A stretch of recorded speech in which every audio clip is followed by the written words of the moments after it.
Olá, seja muito bem-vindo, seja muito bem-vinda ao 14º episódio do podcast Mais que Finanças, o podcast em que a gente fala muito mais do que números, nós falamos sobre comportamento financeiro. E o tema de hoje é, ao meu ver, interessantíssimo. O tema de hoje é por que você aceita pagar um financiamento durante 30 anos, o que justifica, nós nos predispormos a pagar um financiamento, a maior parte das vezes, um financiamento que tu vai comprar a tua casa, durante 30 anos. E por que isso é tão popular e as pessoas acabam olhando o tipo de financiamento que é ofertado, que é o financiamento saque, depois eu vou explicar essa metodologia, mas o porquê que as pessoas olham para essa estratégia de financiamento em que as parcelas elas vão reduzindo, e no final fica pequenininha. Por que as pessoas olham para esse tipo de financiamento e dizem assim, nossa, que legal, uma baita opção, uma baita estratégia, né? Então eu vou comprar minha casa e eu estou fazendo um baita negócio. Eu já falei sobre um pouco, sobre essas coisas de nós somos induzidos à sensação de estou fazendo um baita negócio. E acaba que muitas vezes, que nos financiamentos, nós temos esta percepção que a gente está fazendo um baita negócio pela estratégia que o método saque ele é estruturado. Então, eu vou explicar por que nós nos predispomos a pagar 30 anos de um financiamento imobiliário pelo aspecto psicológico. Porque o que faz com que a gente olhe com bons olhos e sinta que está fazendo um baita negócio. Então, todo o conteúdo que eu vou construir aqui é para nós chegarmos lá no final do podcast, lá no final do episódio, e chegar à conclusão assim, então é por isso que a gente financia a casa. E aí eu vou trazer as partes práticas, do que ok, é por isso psicologicamente que a gente toma essa decisão. Óbvio que tem vários outros fatores, eu vou trazer uma variável aqui, que é uma variável que com certeza é pouquíssimo discutida entre as pessoas. Eu nunca vi na internet se discutir sobre, e eu nunca vi pessoas tendo acesso a esse tipo de conhecimento, Pelo menos eu até pesquisei hoje na internet, dei uma fuçada. Eu nunca vi, não achei hoje, inclusive, quando pesquisei, pessoas discutindo sobre o aspecto que eu vou trazer aqui de forma acessível, Isso é uma discussão acadêmica que existe, é forte, é consolidada na academia, mas que no contexto prático de aplicação para nossas vidas e propriamente para aplicação no setor de financiamento, eu nunca vi ninguém falar. Então, realmente, é um conteúdo que talvez você não tenha nunca tido acesso a esse tipo de conteúdo e que fichas cairão, fichas cairão, espero que sim, Eu sempre digo quando eu vou fazer uma palestra também, algum treinamento, eu sempre digo que o meu propósito é fazer com que as pessoas ali saiam com a cabeça fervilhando, sabe? Assim, do tipo assim, nossa, me surgiu uma ideia, eu pensei sobre isso depois daquilo que tu falou, ou nossa, na minha empresa eu vou implementar aquilo. Eu acho que esse é o grande papel de quem compartilha conhecimento, Além de compartilhar o conhecimento e possibilitar o acesso a assuntos que talvez não teriam de outra forma, é também gerar esse tipo de reflexão, gerar esse tipo de entendimento. Então aproveitem o conteúdo que eu vou trazer aqui hoje, nessa discussão, nesse episódio do podcast, porque eu tenho certeza que ele pode explicar não só o motivo pelo qual nós optamos por fazer um empréstimo de 30 anos, mas também tem implicações em várias outras áreas da nossa vida. Praticamente todas as tomadas de decisão incorporam o que eu vou falar aqui hoje. Então, fica na linha que o assunto é interessante. Claro que eu vou falar, vou explicar tudo e pode ser que tu comece a escutar e dizer assim, meu Deus, a Jéssica tá viajando. A Jéssica não ia falar sobre o motivo pelo qual a gente aceita pagar um financiamento de 30 anos e falar sobre a metodologia SAC, o financiamento imobiliário e tal. O que ela tá fazendo uma volta gigante? E aí o meu convite é que tu preste atenção em tudo que eu vou falar, E fica na linha, como quem diz assim, Fica na linha, porque realmente a conclusão vai ter que ser lá no final.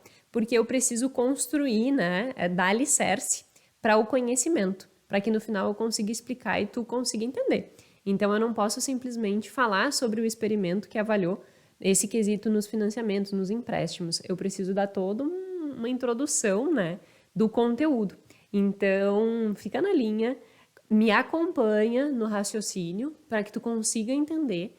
E aí também, além, né, da aplicabilidade nos empréstimos e financiamentos, tu vai conseguir pegar este conhecimento e relacionar com outras decisões que tu tens na tua vida. Inclusive no bem-estar financeiro, que eu também vou falar um pouquinho. Então, é um assunto que eu amo, é um assunto que eu, inclusive, discuti na minha tese de doutorado, e eu até agora não falei qual é o assunto, né? Mas, antes de entrar no assunto, deixa eu me apresentar. Meu nome é Jéssica Câmpara, sou doutora em Finanças Comportamentais, e se tu está aqui pela primeira vez, seja muito bem-vindo. Esse é um podcast em que eu trago a ciência de uma forma prática, de uma forma acessível, simplificada, para que a gente possa aplicar nas nossas vidas. Então, é como se eu pegasse tudo que a gente tem, né, em termos de conhecimento científico na área de finanças comportamentais e fosse trazendo de uma forma palatável, de uma forma aplicável às nossas vidas. Então, seja muito bem-vindo. Se você gostou e está gostando deste conteúdo, compartilhe com mais pessoas e vamos fazer com que esse tipo de conhecimento seja disseminado. Hoje mesmo, uma pessoa colocou no Instagram, né, uma fotinha influenciada pela Jéssica. E eu disse assim, o quão feliz eu fico, né, de ver esse tipo de conteúdo e também, assim, a ascendência que as pessoas têm em relação ao cuidado com as finanças, né? Então, eu fico lisonjeada de fazer parte dessas transformações, porque isso, sem dúvida, muda a vida. Como eu falei no último episódio, né? Se tu muda um hábito, tu muda a tua vida. E se tu muda a tua relação com o dinheiro, isso tem impacto em várias outras áreas da tua vida. Então, eu fico lisonjeada de fazer parte deste processo e grata, né, também por todos os comentários que eu tenho recebido nos episódios, falando sobre a didática, falando sobre os conteúdos que estão ajudando. Eu fico realmente muito, muito feliz. E aí, te peço, né, para que você curta e compartilhe com outras pessoas, para que outras pessoas também venham a ter esses benefícios que porventura tu também já está tendo. Então, meu muito obrigada de coração. Hoje a gente está no 14º episódio, né? Tu pode estar aqui chegando agora, mas os que já estão aqui desde o início. O meu muito obrigada a todos por acompanharem, por estarem presentes e por fazerem tudo isso aqui valer a pena. Eu fico realmente lisonjeada. Né? Agora, como eu sempre digo, sem mais delongas, vamos ao assunto de hoje. Para que a gente consiga entender o motivo pelo qual nós aceitamos fazer um financiamento de 30 anos e nós achamos que nós estamos fazendo um baita negócio, nós temos que entender um conceito que se chama 2 Eus e viés do pico-fim e negligência com relação ao tempo. Então, o assunto, né, eu vou explicar esses conceitos. O que são os 2 Eus, o que é o viés do pico-fim e o que é a negligência com relação ao tempo, para que a gente consiga chegar lá no final e entender tudo que está por trás do fato de nós fazermos financiamentos de 30 anos e acharmos que estamos fazendo um bom negócio. Então, eu preciso que tu preste muita atenção. Eu vou falar de coisas bem legais, né? Eu particularmente gosto muito. Esse foi um assunto que eu tratei na minha tese de doutorado, né? Então, é um assunto pelo qual eu me aprofundei realmente, né? Quando a gente vai escrever algum trabalho, tese, artigo, enfim, a gente acaba mergulhando mais, né, nesses assuntos, e esses foram assuntos que eu realmente me dediquei, né, durante um bom tempo, né, para a construção da minha tese. Então, são assuntos que brilham os meus olhos, e eu espero que brilhe os teus olhos também, no sentido de incorporar no teu dia a dia, na tua vida, e isso ser valoroso para você também. Então, o que significa? E aí, mais uma vez, né? Eu vou explicar esses conceitos e pode ser que tu fique pensando, ai, coisa chata isso, não tem nada a ver com o financiamento, que é o que eu estava esperando. Mais uma vez, eu preciso que você entenda esses conceitos para entender o resultado final que eu vou trazer. Se tu não entender esses conceitos, tu não vai conseguir entender o final. Então, fica na linha, porque são conceitos também que são aplicáveis a outras áreas e são importantes para que a gente entenda a nossa tomada de decisão, tanto financeira quanto em outras áreas da nossa vida. Então, não ache que eu estou viajando. Concentra, pega uma água, daqui a pouco pega um papel e caneta, porque às vezes a gente anotando a gente consegue entender melhor e aí vai ser legal, tá? Então, só esse adendo, porque realmente pode parecer às vezes que é uma coisa meio viajona se comparado com um negócio tão prático que é o financiamento. Mas vamos lá. A gente tem que entender que a nossa tomada de decisão ela é a partir do que o Kahneman, né, que é o nosso precursor, que é o nosso prêmio Nobel em Economia Comportamental em 2012, é o precursor da área, né? Então, Daniel Kahneman, aquele que escreveu o livro Rápido e Devagar, é quem também discute, né, esses conceitos. Obviamente tem outros autores, mas ele é o que dissemina a maior parte dos conceitos relacionados a finanças comportamentais. Então, os dois eus, né, é um dos capítulos que o Kahneman coloca dentro do livro dele, Rápido e Devagar, os últimos capítulos. E aí, o que são os dois eus? É um pressuposto, é uma analogia que ele faz para explicar como que nós, pessoas, conseguimos tomar decisões a partir das nossas vivências. O que ele fala? Que pensa assim, dentro de você tem dois eus, né? O que representa esses dois eus? Um eu é aquele que está vivendo aquele momento e o outro eu é aquele que está recordando aquilo que foi vivenciado. Vamos dar um exemplo para ficar mais claro. Os dois eus são: se eu pegar uma agulha e cravar essa agulha em ti e te perguntar o que tu tá sentindo, quem vai me responder isso é o teu eu experiencial.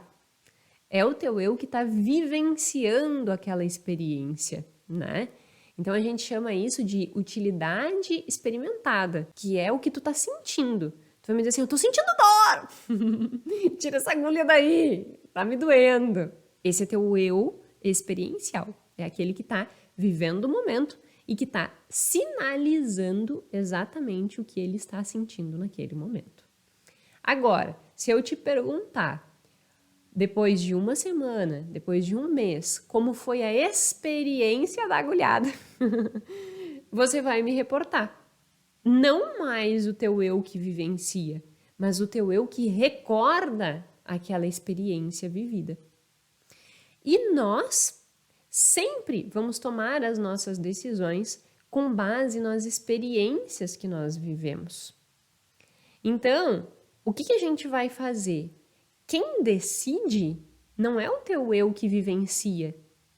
Não é o teu eu que está dizendo, eu tô com dor, tu tá me enfiando uma agulha, eu tô com dor. Não é esse que vai decidir.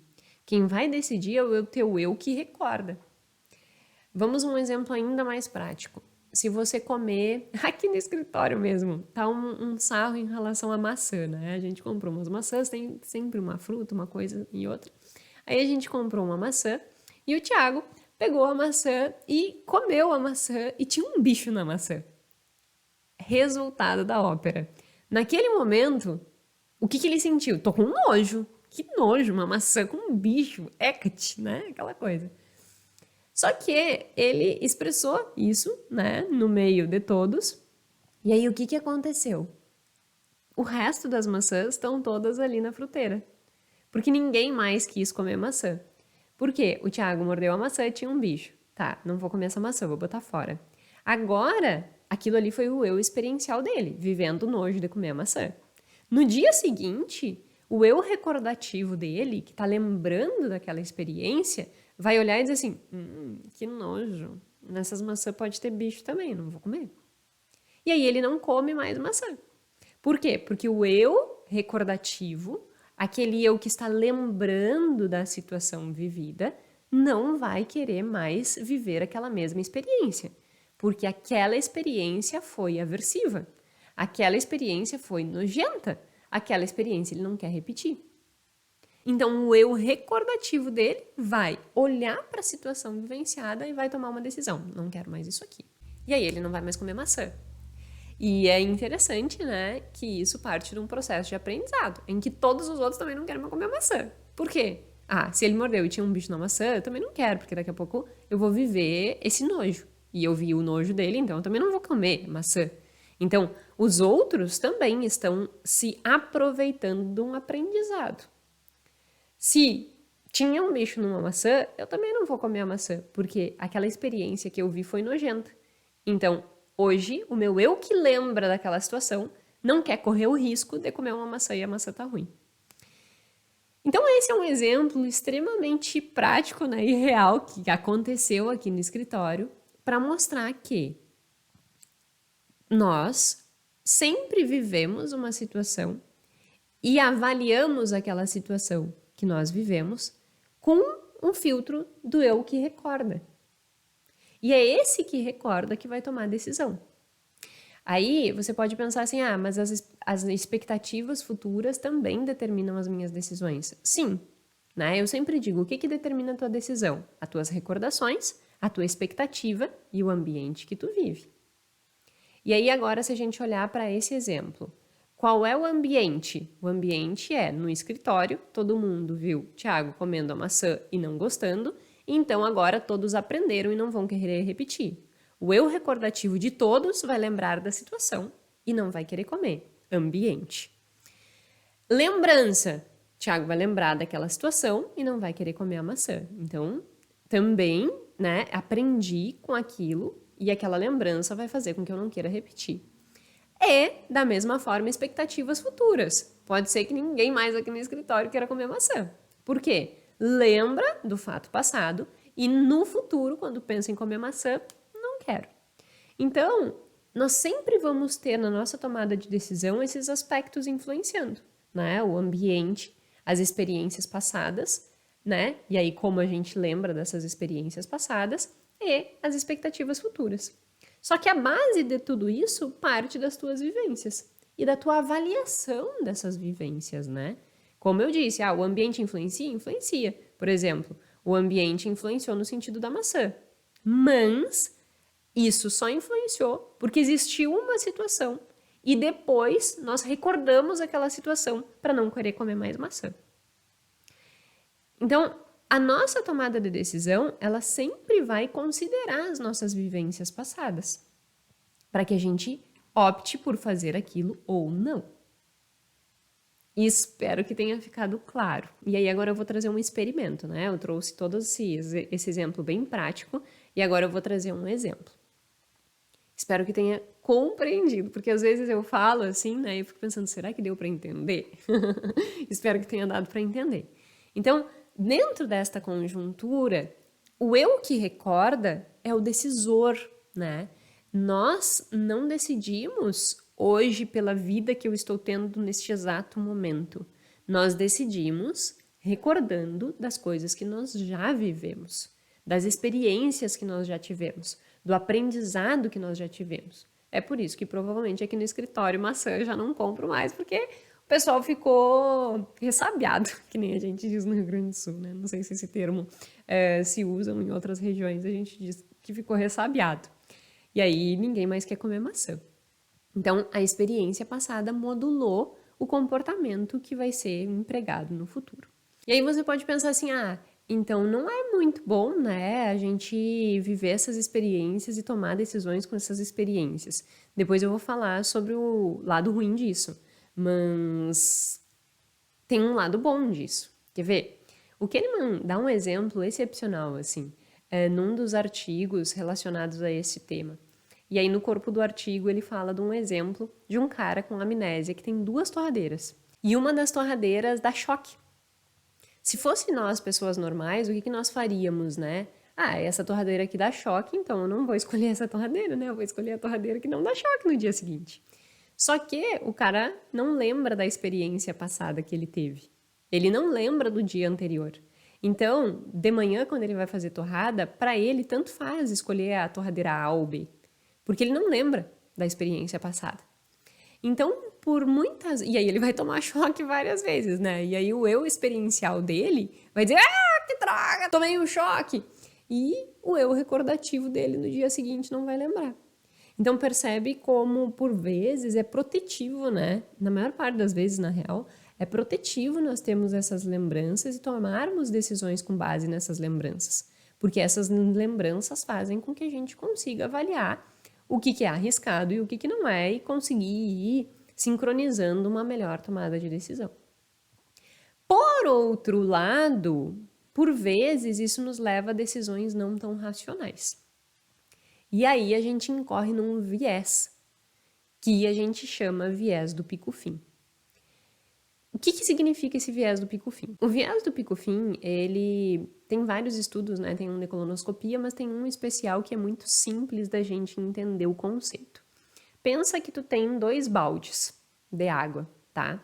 E essas águas, elas estão geladas. Num primeiro momento, tu vai colocar a tua mão na água gelada e vai ficar, a água tá em 14 graus, e tu vai ficar com a tua mão dentro da água gelada durante 60 segundos, tá? Com a tua mão na água gelada a 14 graus. Só para comparar, né?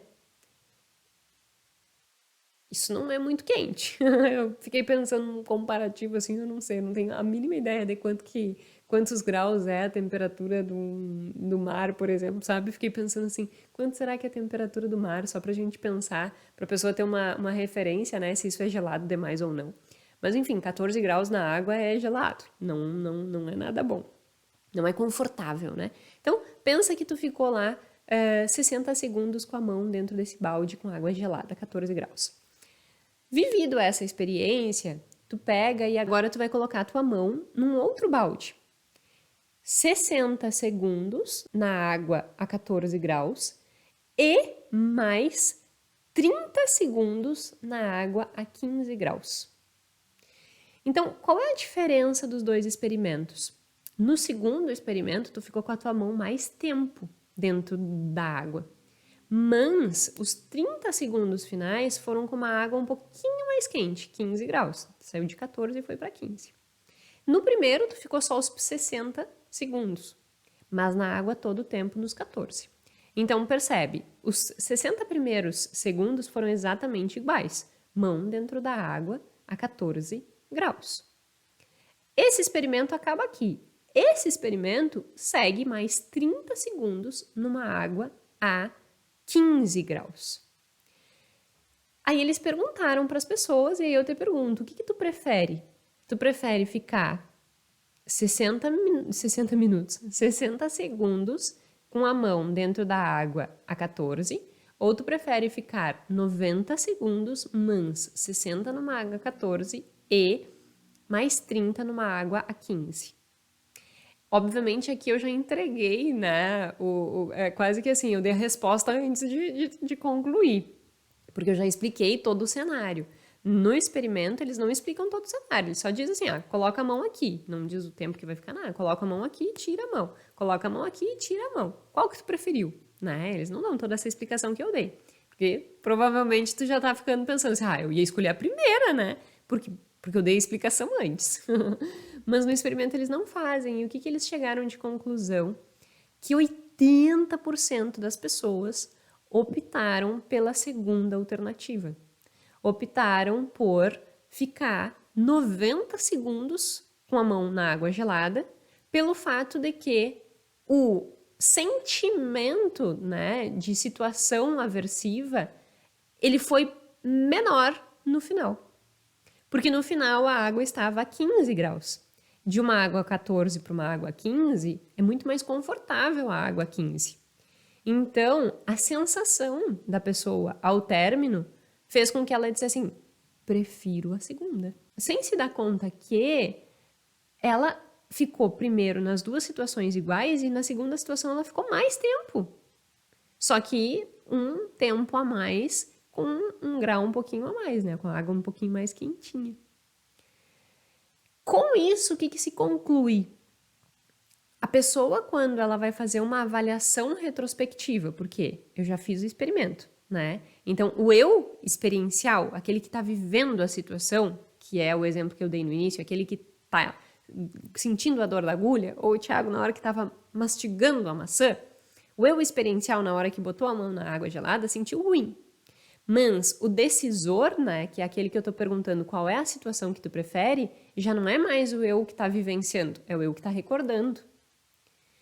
que é o que eu introduzi explicando, né? Então, o que significa isso? Isso significa que o eu que recordou, ele negligenciou o tempo, porque na primeira eu fiquei 60, na segunda eu fiquei 90 segundos. Então, ele negligenciou o tempo. Por que ele negligenciou o tempo? Porque o fato do final ser menos aversivo fez com que ele preferisse a segunda alternativa. A partir disso, eles criam, né, discutem, né, não criam, mas discutem sobre um viés que se chama, e o que é viés, né? É um erro na hora de tomar decisão. Eles discutem esse viés, que se chama viés do pico-fim e negligência com relação ao tempo. Boa parte das nossas decisões, elas são pautadas no nosso eu que lembra da situação vivida, mas essa lembrança, ela não é um somatório da experiência vivida. Eu não somo a dor que eu senti nos 60 segundos aqui e depois somo a dor que eu senti nos 60 mais os 30 da água um pouquinho mais quentinha. Não. A minha memória e o nosso cérebro, né? Eles é ótimo em esquecer. Nosso cérebro é perfeito em esquecer. Então, o que ele faz? Ele não lembra da experiência toda. Ele só lembra assim, independente do tempo, ou seja, eu negligencio o tempo, independente do tempo, eu tenho uma percepção que foi menos aversiva à segunda situação do que a primeira. Então, eu incorro no viés do pico-fim. O que é o viés do pico-fim? Ao fazer lembranças, ao ter recordações daquilo que eu experienciei, eu não somo a minha experiência. Eu só lembro dos picos e exatamente o momento final da experiência. O que eu estava sentindo há um minuto atrás? Isso vai fazer com que eu tome a minha decisão, ela é distorcida, levando em consideração os picos e exatamente o momento final. Portanto, o que isso representa na nossa vida prática, né? Tem vários estudos que trazem e discutem sobre isso. E um dos exemplos que é muito prático, e eu inclusive tenho um artigo falando sobre isso, é experiências de férias. Eu tenho um artigo que fala sobre experiência num resort, avaliando o pico-fim, né? O que acontece? O que a gente consegue entender a partir disso? Que se tu vai viver uma experiência de férias, tu não vai lembrar das férias como um todo. Tu não vai lembrar da viagem como um todo. Tu não vai lembrar da hospedagem como um todo. Tu vai lembrar daqueles momentos que tiveram mais felicidade, que tu te sentiu melhor, e exatamente o momento final da experiência. E isso para o marketing é um grande ensinamento, né? Significa que para os hotéis, por exemplo, darem um brinde ao final, no último dia da estadia, te mandarem uma cesta no teu quarto, fazerem uma cama com uma arrumação diferente no teu último dia de hospedagem, ou te oferecer no último dia de hospedagem um jantar especial, ou um passeio, né, mais legal. Que se eles fizerem isso, eles conseguem dar uma manipulada na tua lembrança da experiência vivida. E aí, quando tu recordar daquela experiência, a tua percepção em relação à viagem vai ser melhor. Porque no exato momento que tu estava concluindo as tuas férias, tu olhou e disse assim, foi muito legal, vivi uma baita experiência. Agora, se tu for fazer uma viagem, eu tenho amigos, por exemplo, que foram fazer uma viagem, né? E que no último dia da viagem, eles estavam na Europa passeando, no último dia eles foram roubados, assaltados no metrô. E levaram uma mochila com um monte de coisa deles, inclusive documentação, enfim, foi um incômodo danado. No último dia, qual é a percepção deles da viagem? Que a viagem foi ruim, que o lugar que eles estavam é ruim. Se isso tivesse acontecido no primeiro dia da viagem, provavelmente a experiência deles com a viagem teria sido diferente. Eles teriam tido uma avaliação diferente. Por quê? Porque nosso cérebro, ele não registra todos os momentos vivenciados. O Kahneman diz, nós não somamos todas as experiências que vivemos e no final das contas temos ali um número para dizer o quanto nos satisfez aquela experiência. Pelo contrário, nós olhamos para o passado e sobrevalorizamos aquele pico de satisfação e o momento exatamente final da experiência. Isso é retratado em vários outros casos, né? Mães que, por exemplo, têm gestação e que têm um parto normal muito complicado. Tu passa lá, a minha prima mesmo, né, da Maria Clara, minha afilhada, ela passou 24 horas de trabalho de parto. E se a gente chegar para ela e perguntar assim, tu faria de novo tudo que tu fizeste? Ela, óbvio, sem dúvida nenhuma. Por quê? Porque toda a dor que ela vivenciou é completamente abafada pelo exato momento final da experiência. O que é o exato momento final da experiência? Ter a Maria Clara nos braços, né? Então, isso se repercute em vários âmbitos da nossa vida, essa distorção que a gente faz da realidade. Por isso que eu disse que eu ia falar sobre as questões do empréstimo, que agora já estou fazendo toda essa conceituação para a gente chegar lá. Calma, vou chegar lá, não se assusta. Respira, vai dar certo. Eu vou explicar o porquê que você acaba fazendo um financiamento de 30 anos e acha que está fazendo um baita negócio. Mas antes, como eu disse, eu precisava fazer todo esse embasamento, né? E como eu disse, assim, eu nunca vi ninguém falando sobre isso. Então, eu acho que é importante trazer esse tipo de discussão à tona, né? De uma forma simplificada, no sentido de sair da discussão acadêmica e mostrar que, a gente incorre nesse erro aqui. No momento que a gente fica alerta e diz assim, olha, eu incorro nesse erro. Então, peraí, se eu vivi aquelas férias, será que foi bom mesmo? Ou a minha memória está me pregando uma peça? E foi tudo muito ruim, mas o hotel sabia disso e no final fez um gran finale. E aí eu saí faceiro, né? Então, tu começa a ser mais racional na avaliação que tu faz das experiências que tu vive, porque tu entende que tu é suscetível aos picos que tu tá vivendo e exatamente o momento final. E aí tu consegue ser mais realista ao avaliar, sem levar tão em consideração esses aspectos. Óbvio que não é fácil a gente não incorrer nesses vieses, né? É meio que inato, assim, a gente nasce com isso, né? Até porque, como eu disse, por vezes é protetivo, né? Eu, por exemplo, se eu lembrasse da experiência como um todo, pode ser que, numa vez aconteceu alguma coisa ruim. Uma vez eu comi uma maçã e tinha um bicho. Então, eu vou me colocar... Tô fazendo um exemplo que, claro, não é tão arriscado assim, né? Na real, não tem nada disso, né? Ninguém vai morrer porque comeu uma maçã com bicho. Porque senão, todo mundo que come goiaba com o bicho da goiaba estaria ferrado, né? Então, ninguém vai morrer porque come a maçã com bicho. Mas, enfim, se não fosse esse desvio da nossa avaliação, podia ser que todos os dias eu comesse uma nova maçã com bicho, porque, afinal de contas, eu não vou lembrar das minhas experiências, não? Ou eu vou lembrar de, tipo, eu comi várias maçãs e só uma tinha um bicho. Então, eu posso comer a próxima maçã. E aí, como eu disse, eu estou dando um exemplo que não é tão arriscado, mas se nós estivéssemos falando de choque, por exemplo, né? Se a gente não valorizasse, coloquei a mão na tomada a vida toda, em uma vez me deu um choque. Bom, eu vou lembrar daquele choque para não repetir aquilo. É protetivo eu lembrar daquele momento ali final, né, da última experiência, porque senão eu posso me colocar em risco.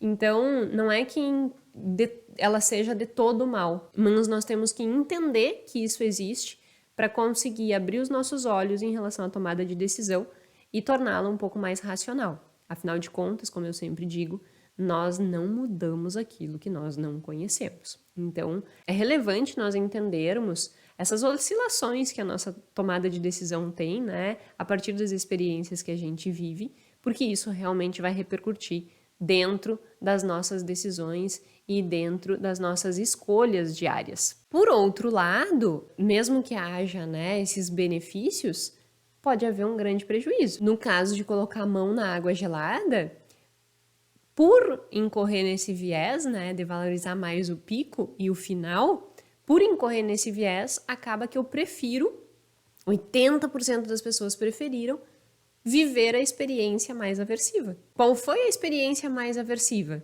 aquela que eu fiquei mais tempo, né? Porque afinal de contas eu fiquei 60 segundos com a mão a 14, nas duas opções. E nessa eu ainda fiquei mais 30 segundos na mão a 15. Então, eu fiquei mais tempo aqui sofrendo do que aqui. E mesmo assim eu optei pela segunda opção. Portanto, muitas vezes esse viés ele pode nos ajudar, mas, por outro lado, ele pode nos prejudicar, distorcendo a nossa tomada de decisão e fazendo que, por exemplo, a gente opte pela alternativa que, ao invés de ser menos dolorosa, é mais dolorosa, né? Porque, afinal de contas, é mais tempo passando, sofrendo. Então, acaba que a gente opta por sofrer mais, por incorrer nesse viés. Tem um outro estudo muito interessante que é relacionado à colonoscopia, que é um estudo seminal sobre esse tema, assim. Colonoscopia é um exame nada legal de ser feito, né? Hoje em dia é muito menos agressivo, mas é um exame que demanda uma preparação, demanda anestesia, enfim, não é, né? Só que antigamente eles não davam anestesia, então era muito doloroso. E aí eles fizeram uma avaliação com esse tipo de exame, né? E aí eles avaliaram como que as pessoas percebiam o fato de passar por aquele exame. E eles comprovaram a mesma coisa. Pessoas com viés de pico-fim e negligência com relação ao tempo, avaliando o processo de colonoscopia. Eles avaliaram, daí duas pessoas, assim, compararam, né, a avaliação de duas pessoas. Uma que ficou um menor tempo, mas que o pico dela, então, de uma nota de 0 a 10, quanto que tu tá de dor sentindo? Ele colocou que o pico foi 8. O outro, ele colocou que o pico também foi 8, só que o processo dele durou mais. Então, no final da experiência, ele tinha uma atribuição de nota menor, em torno de 4 ali, por ali. Então, os dois avaliaram o pico em 8, só que o primeiro ficou menos tempo e o segundo ficou mais tempo. Só que no final ele avaliou melhor, estava com menos dor. Resumo da ópera: ao perguntar para eles qual era o nível de dor que eles tinham sentido, aquele que viveu a experiência menor, que o pico foi de 8 e que o final também foi muito próximo do 8, disse que a dor que ele sentiu foi muito maior do que aquele que ficou mais tempo, que também teve o pico de 8, mas que a dor no final foi um pouquinho menor. Então, isso comprova, mais uma vez, essa nossa predisposição, por vezes, ao incorrer o viés do pico-fim e da negligência com relação ao tempo, optar por coisas que, na realidade, não são nada racionais. Ao optar por coisas que vão nos gerar maior dor, maior prejuízo no caso de financiamento, maior problema financeiro no caso de financiamento. Então, nós temos que estar alertas, né? E entender essa dinâmica para tomar melhores decisões e fazer melhores escolhas. Na minha tese de doutorado, inclusive, eu avaliei esse viés no bem-estar financeiro. E o que eu consegui identificar, né? O que eu consegui comprovar cientificamente com uma pesquisa longitudinal? Eu pegava as pessoas, só para fazer uma explicação, né, mais sucinta, porque eu não quero me demandar muito tempo nisso, mas só para explicar o impacto desses vieses no bem-estar financeiro. Lembrando que, o que é bem-estar financeiro? Bem-estar financeiro é a tua avaliação de como tu está em relação às finanças, né? E aí tu tem uma avaliação atual e uma avaliação futura. A avaliação atual, ela é composta por: eu estou pagando as minhas contas? Eu consigo me organizar no mês? Eu consigo arcar com o meu estilo de vida? E ainda no atual, se der algum problema hoje, eu consigo bancar o problema? Eu consigo dar conta da situação? Então, a percepção de bem-estar atual, ela engloba essas duas coisas: pagar as contas, né, ter uma gestão financeira e estar capaz de superar algum imprevisto momentâneo. Futuro é: eu estou no caminho dos meus sonhos, dos meus objetivos e eu vou alcançar minha liberdade financeira? Isso é futuro. Então, somando isso, eu tenho bem-estar financeiro, né? Que é a minha avaliação, que é subjetiva. Um dia eu vou fazer um episódio só sobre bem-estar financeiro. Que é a minha avaliação subjetiva sobre a minha condição. Então, o meu bem-estar financeiro não tem a ver com o quanto eu ganho, mas tem a ver que seria uma avaliação absoluta, né? Numérica. Não, ele é relativo.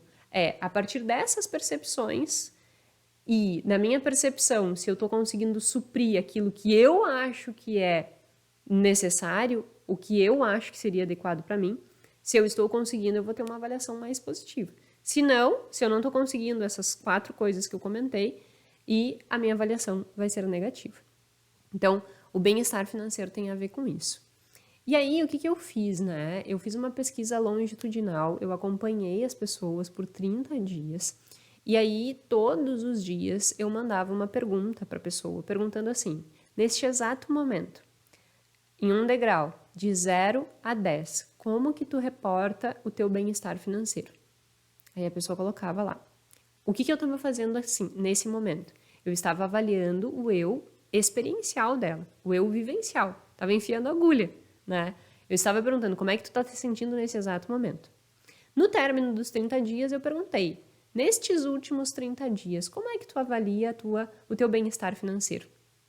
Ou seja, tô evocando o eu recordativo, né? Eu tô pedindo assim, lembra de como foi e me diga. Qual é o resultado que eu achei? As pessoas, a média da avaliação momentânea deu mais ou menos 6,3. Já a média da avaliação recordativa deu 6,65. Ou seja, e a média era de 0 a 10, né? De 1 a 10. Ou seja, quando a pessoa está vivendo o momento, e aquele momento por vezes ele é meio ruim, assim, né? Tipo, não consegui pagar minha conta hoje, tô com dificuldade financeira e tal, ela vai avaliar pior.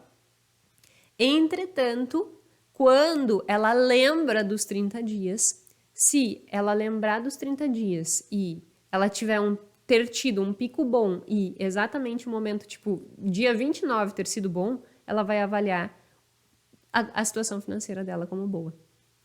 E aí, a partir disso, eu consegui comprovar que o viés de pico-fim é uma boa explicação, assim, estatisticamente falando, né? O meu modelo, ele conseguiu ter um R ao quadrado, que a gente diz, não vou entrar nesses detalhes, porque não tem o menor motivo, né?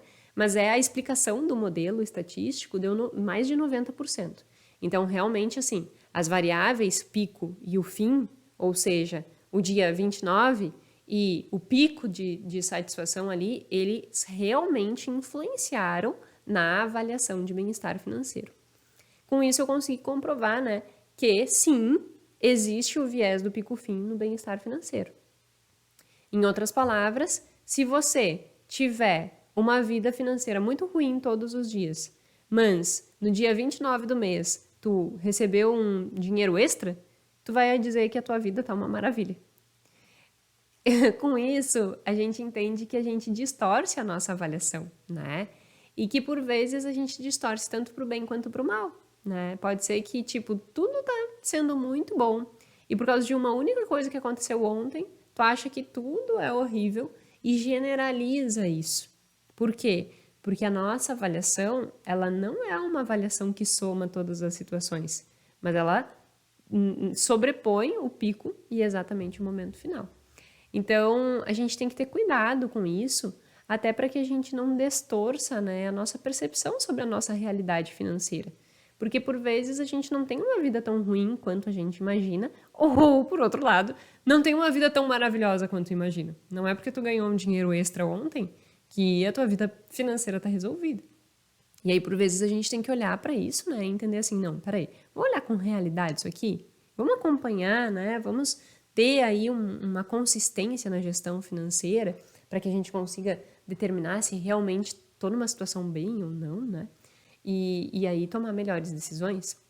Então, essa questão do bem-estar financeiro é bem interessante, porque daí a gente entra no nosso último tópico e talvez o que tu está esperando o episódio inteiro, né? Que é o empréstimo, o financiamento. Por que, então, eu vou escolher viver 30 anos pagando um financiamento de casa? Pela estrutura que o financiamento é ofertado.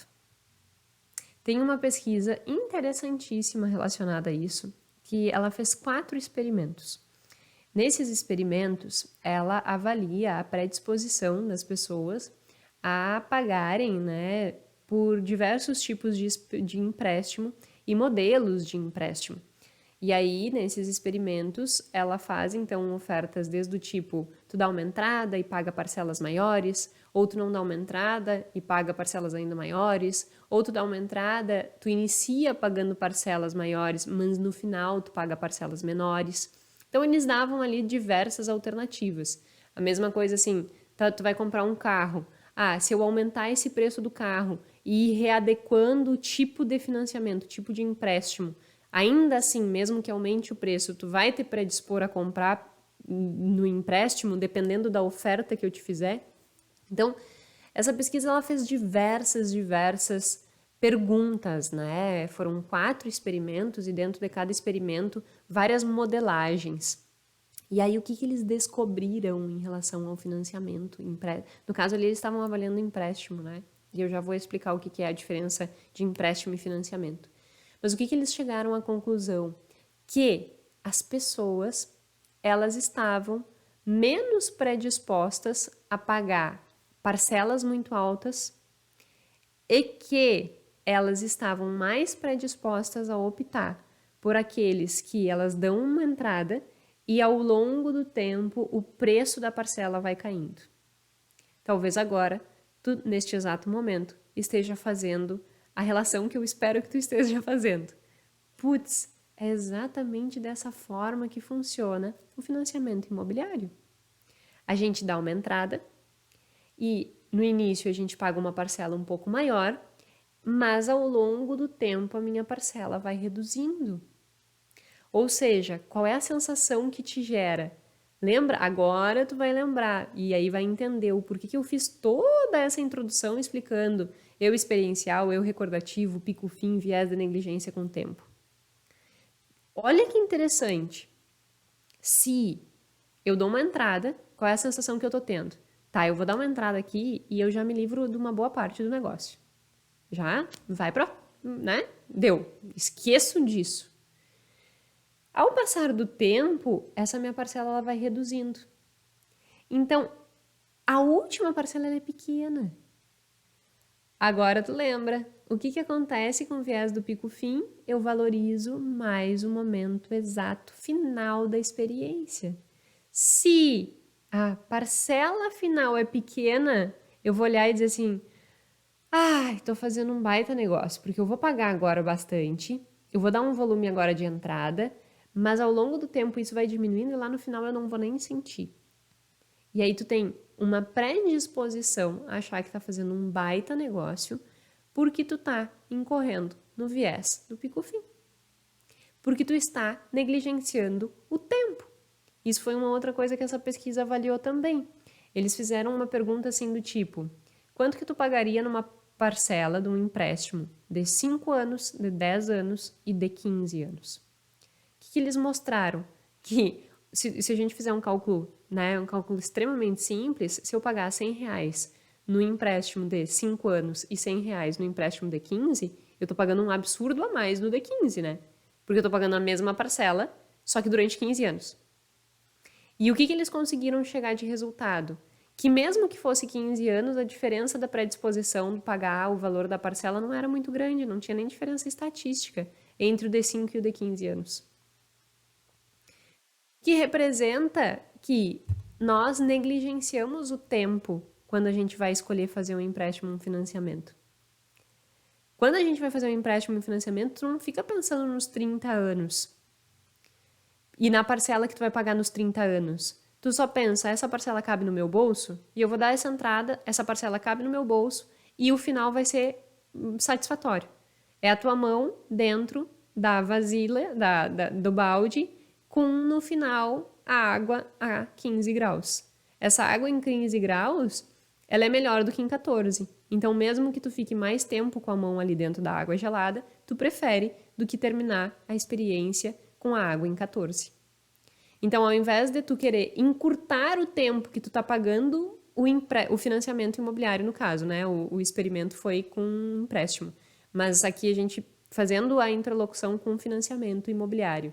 Tu prefere pagar durante 30 anos, mas ir reduzindo a parcela e essa parcela caber no teu bolso, do que tu pagar um maior valor de parcela num curto espaço de tempo. Espero que a tua cabeça esteja fazendo assim, ó, que nem a minha faz. Meu Deus! Nunca tinha pensado sobre isso. Significa que eu faço empréstimo, eu faço financiamento imobiliário, que no caso é o que eu tô querendo fazer essa comparação. Eu faço empréstimo imobiliário. Porque eu prefiro dar uma entrada e me ver livre de um valor e, por incorrer no viés do pico-fim, eu me sinto bem ao pagar uma parcela que cabe no meu bolso e que gradativamente vai diminuindo. Porque quando eu pagar a última parcela, o momento exato final da experiência, eu vou avaliar e dizer assim, nem foi tão difícil pagar o financiamento. Parcela pequenininha, paguei R$1.000 mês passado. Mas tu não lembra que lá no início a tua parcela era 3.500. Tu só lembra que no final, R$1.000. Fiz um baita negócio. Então, o fato de incorrer no viés do pico-fim, tu pode estar escolhendo um financiamento imobiliário que não é nem maravilhoso para ti, que não é um bom negócio para ti, porque tu está incorrendo no viés do pico-fim. Mais uma vez, o viés no pico-fim é em decorrência da avaliação do eu recordativo, que está lembrando da experiência passada e está distorcendo a realidade, lembrando de forma mais efetiva do pico e do momento exato final. Com isso, você faz um empréstimo imobiliário e se sente mó legal. E aí eu quero falar um alerta, né? Agora entrando numa parte bem prática e menos psicológica da coisa. Como eu disse assim lá no início, claro que existem vários outros fatores, né, pelos quais você faz um financiamento de uma casa, e eu não estou entrando aqui nos outros fatores. Eu posso fazer um episódio falando de outros fatores psicológicos que envolvem a compra de uma casa, como, por exemplo, o meu desejo e a minha sensação de segurança que uma casa própria me dá. Então, eu não estou entrando nesses méritos. Eu estou entrando no mérito que isso, o viés do pico-fim, ele explica boa parte das nossas decisões em relação ao financiamento. E que isso é uma coisa que eu nunca vi ninguém falando, pelo menos eu procurei na internet, assim, não de forma acessível, né? Só em artigo científico.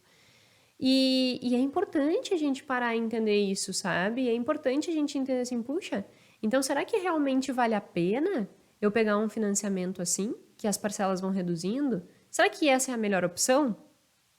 Será que não vale, por exemplo, eu pegar um financiamento desses, mas eu me programar para pagar num espaço de tempo mais curto, porque eu vou economizar juros? E aí, isso, eu quero que tu entenda o motivo pelo qual tu acha que isso é um baita negócio. E agora eu quero desconstruir isso e te dizer assim, se tu pegar um financiamento de 30 anos e pagar em 7, a tua economia é absurda. E aí agora eu quero dar uns exemplos práticos para que você consiga entender isso. Até porque, por vezes, a gente não entende, né? Quando vai fazer um empréstimo, um financiamento, a gente não entende o que está contratando. E aí daqui a pouco tu tá metendo os pés pelas mãos e nem sabe. Então eu quero dar um exemplo bem prático, para entender o que é um financiamento imobiliário e o que vale a pena dentro do contexto se tu realmente optar por fazer. Para que tu haja diante do financiamento imobiliário de uma forma extremamente realista e racional. E não de uma forma iludida pelo final, né? Mas a parcela final é pequena. Tá, mas e o que isso efetivamente representa? Não é porque a parcela é pequena e a tua avaliação de ter pago o financiamento vai ser boa, afinal de contas, a última parcela foi uma pichincha. E aí tu olha e diz assim, foi tranquilo de pagar. Só que na realidade tu tá tendo um mega prejuízo. Então, agora eu quero falar uma parte bem prática do que representa empréstimos, financiamentos, qual a diferença disso, o que é a metodologia SAC e qual os juros que tu paga se tu pagar em 30 anos e como é que tu pode te beneficiar do pagamento antecipado disso, pagando num curto espaço de tempo, sem incorrer no viés do pico-fim, né? Porque no caso, quando eu estou encurtando o tempo, eu estou fazendo com que tu não incorra no viés do pico-fim. Eu estou fazendo com que tu te predisponha a pagar num período menor, ou seja, para de negligenciar o tempo, e que tu também te predispõe a pagar um valor maior por mês, né? E um aporte maior. Que, cientificamente, a partir dos vieses que nós incorremos, o pico-fim e a negligência com o tempo, a gente não faria. Então, eu quero racionalizar essa tomada de decisão e dizer assim, ó, faça, porque isso vai ser benéfico para o teu bolso, tá? Eu vou abrir aqui um exemplo, e aí eu quero que tu pense aí, daqui a pouco também pare e calcule. Se for do interesse de muitas pessoas, também eu posso compartilhar essa planilha, é uma planilha que eu desenvolvi, que a gente coloca ali o valor do financiamento, o valor da taxa de juros, tu já consegue ver tudo que tu vai pagar. Então, eu vou abrir aqui a planilha para que a gente tenha esse exemplo bem prático. Enquanto eu vou abrindo a planilha, que eu já devia ter deixado aberta, né, e esqueci, enquanto eu vou abrindo a planilha, eu quero que você vá entendendo o que é uma metodologia SAC, que é a metodologia que os financiamentos são constituídos. Há dois tipos de cálculo de empréstimo e financiamento, né? Lembrando que empréstimo, só para fazer essa diferenciação, empréstimo é aquilo que tu pega por vezes, eu vou pegar um empréstimo aqui no banco como capital de giro, empresas pegam, né? Ou eu vou pegar um empréstimo para que eu faça, sei lá, faça uma reforma na minha casa. Tu vai pegar um empréstimo e o empréstimo, na maior parte das vezes, tu não tem um bem em penhor, né? Tu vai ter ali algumas garantias, dependendo do empréstimo, mas tu não tem um bem em penhor. Um financiamento, tu tem um bem em penhor, né? Então, assim, tu tem a casa, por exemplo, é um bem em penhor. E aí, as metodologias, se a gente parar e pensar assim, a metodologia SAC. A metodologia SAC é uma metodologia em que a gente, nos financiamentos imobiliários, paga um valor de entrada. Esse valor de entrada, ele é normalmente 20%, 30% do valor do imóvel. E depois tu paga uma parcela inicial e essa parcela gradativamente vai diminuindo, né? Então, essa parcela diminui. O que representa o fato dessa parcela diminuir? Que sempre o valor que tu vai amortizar da dívida no financiamento SAC, no método SAC, isso significa que o juro que tu vai pagar é correspondente ao saldo devedor. Então, por exemplo, eu vou fazer um financiamento de 300 mil reais. O meu saldo devedor inicial é 300 mil reais. Então, o juro que eu vou pagar é sobre os 300. Aí, todos os meses eu vou amortizar o mesmo valor da dívida, digamos que é R$1.000. Então, eu vou fazer uns arredondamentos aqui, depois eu vou colocar na planilha e te dar valores exatos. Mas digamos que tu vai conseguir fazer esse financiamento, digamos que seja 300 mil reais o teu financiamento, e aí o juro inicial que tu vai pagar é sobre os 300. Mas o que vai amortizar mensalmente, ou seja, o que tu efetivamente vai pagar da tua dívida é um valor fixo, digamos que seja R$1.000. Então, mensalmente tu vai pagar R$1.000. Então, a tua última parcela vai ser esses R$1.000 e um juro bem pequenininho. Então, a tua parcela vai ser 1.100, 1.020. Por quê? Porque o teu saldo devedor já é bem pequenininho.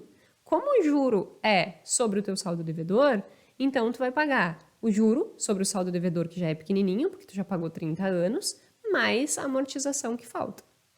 Então, é por esse motivo que na metodologia SAC, o valor da parcela vai caindo. Porque lá no início, como o teu saldo devedor é muito grande, os juros que tu paga é muito grande na parcela. Por quê? É o saldo devedor vezes a tua taxa de juro. E aí tu vai pagar um juro, digamos, R$2.000. E vai amortizar só 1.000. Então, a tua parcela vai ser R$3.000.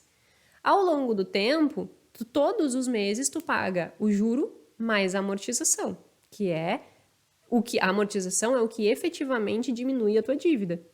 Então, no mês seguinte, ao invés da tua dívida ser 300 mil, a tua dívida vai ser 299 mil.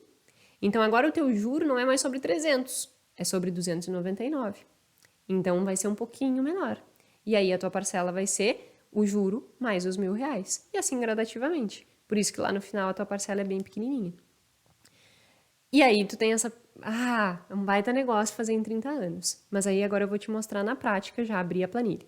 Nesse exemplo, assim, um financiamento imobiliário com 300 mil reais de financiamento.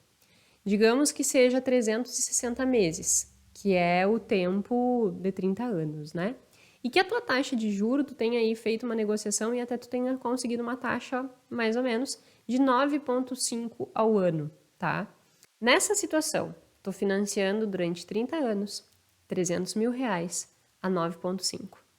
Tu vai pagar, pasme, tua parcela vai ser, a tua parcela inicial, 3.110. Tu vai amortizar da tua dívida 833 por mês. O resto tudo é juro. Ou seja, na tua primeira parcela, que vai sair 3.110, 2.277 são juros. E só vai diminuir da tua dívida 833. Ou seja, depois, né, da primeira parcela, a tua dívida que era de 300 mil agora caiu para 299,166. Mas Jéssica, eu paguei 3 mil de parcela. Sim, mas 2.200 era juro. Se tu pagar este financiamento por 30 anos, exatamente nessa forma, com essas parcelas gradativas, agora presta atenção. Tu vai pagar pelo imóvel de 300 mil, 711 mil reais.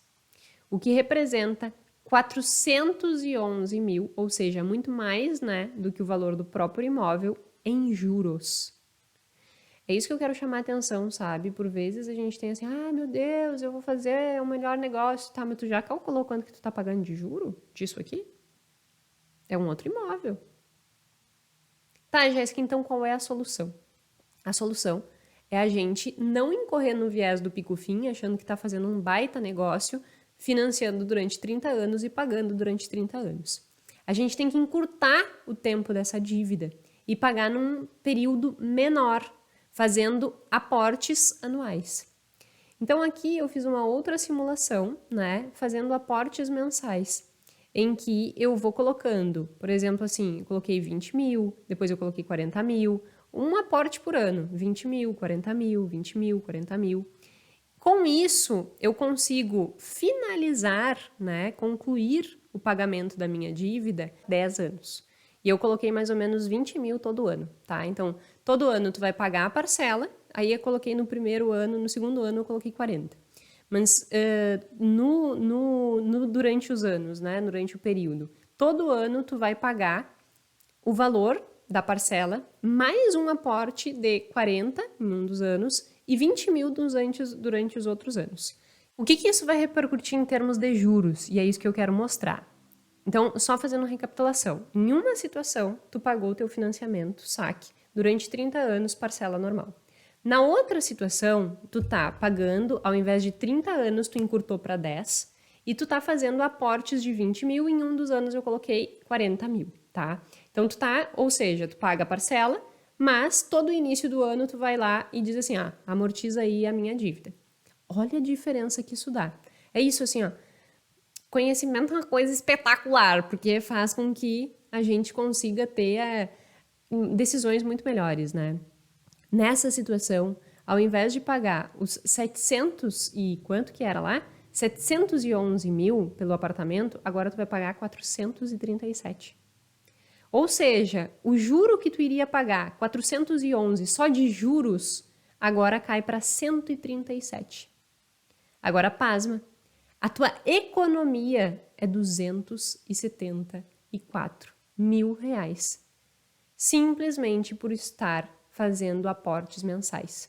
E se você perguntar assim, Jéssica, mas e o que representa isso dentro do meu orçamento mensal? Isso representa R$1.600 do teu orçamento mensal, tá? Mas, Jéssica, é muito. Tá, mas aí a gente tem que pensar. Qual é a tua estrutura de vida? Daqui a pouco vale a pena tu reformular todo o teu orçamento e focar nisso. Afinal de contas, tu vai economizar 274 mil reais. É muita coisa. É muita coisa. É um outro apartamento. Esse dinheiro é teu, sabe? Não passa a vida inteira deixando teu dinheiro na mão de banco. Esse dinheiro é teu para te usufruir, é teu trabalho. Então dá uma enxugada, mas te possibilita ter esse dinheiro para ti. 274 mil num financiamento de 300 mil reais. O que eu queria dizer com tudo isso? Há formas de nós financiarmos sem incorrer em tantos erros, né? E a gente se beneficiar dentro desse conhecimento e amenizar o prejuízo que a gente vai ter ao financiar alguma coisa. Entretanto, a gente tem que ter a consciência de que nós temos uma predisposição a incorrer em erros de julgamentos. E achar que pelo financiamento ter um aporte inicial e a parcela final ser pequena, tem uma predisposição de achar que está fazendo um baita negócio. Porque tu está incorrendo no viés do pico-fim. Porque tu está fazendo uma avaliação retrospectiva errada. Portanto, vamos nos apropriar desse conhecimento e disseminar, fazer com que esse conhecimento chegue a mais pessoas, para a gente conseguir racionalizar esse processo de decisão. Porque senão a gente tem uma tendência a sempre fazer financiamento, pagar ele durante 30 anos e achar que está fazendo um baita negócio, incorrendo no viés do pico-fim. Esse é um dos grandes motivos que faz com que a gente faça financiamento de 30 anos, pague durante 30 anos e ache que está fazendo um bom negócio. Porque a gente incorre nesse viés. Então, eu fiz toda essa construção, né, explicando o que eram os dois eus, explicando o que é o eu recordativo, o que é o eu experiencial que está vivendo a situação, para conseguir chegar aqui no final e te dizer assim, tu incorre no viés do pico-fim ao manter o teu financiamento, o teu empréstimo. E isso tem uma pesquisa muito robusta, eu vou colocar aqui, né, na descrição, como eu sempre coloco, provando que as pessoas estão mais predispostas, mesmo quando aumenta o preço, a ficar mais tempo pagando e pagar mais quando as parcelas finais são menores e o aporte inicial é maior. Então, tenhamos cuidado com isso, né? Como eu disse lá no início, eu ia fazer toda essa base, né? E pode ser que tu tenha pensado, meu Deus, a Jéssica nunca vai chegar no raciocínio final, mas é que eu precisava fazer toda essa construção para tu entender esse final. Espero que eu tenha conseguido me fazer entender, espero que tu tenha conseguido entender todo o contexto, né? E não empregue esse conhecimento só no aspecto de empréstimo e financiamento, mas também empregue para tua vida, né? Entendendo que nós temos esse desvio de avaliação das nossas vidas e que por vezes a gente incorre no viés do pico-fim, até avaliando uma viagem, comendo uma maçã, fazendo uma experiência, né? Avaliando o nosso bem-estar financeiro, que nós temos a tendência de avaliar de forma distorcida a nossa realidade, porque a gente não soma as vivências, a gente simplesmente avalia o pico e o fim e negligencia o tempo. Então, com isso, acaba que a gente também faz financiamento de 30 anos e acha que é bom negócio. Eu espero que com toda esta construção tenha ficado claro o que eu queria trazer aqui hoje e que tu também pare, pense, né, e avalie aí o teu financiamento, porque daqui a pouco tu pode enxugar daqui, enxugar dali, fazer aportes anuais e conseguir também economizar bastante aí no teu financiamento, né? Tu pode diminuir aí, no caso, como o exemplo que eu dei, 274 mil, né?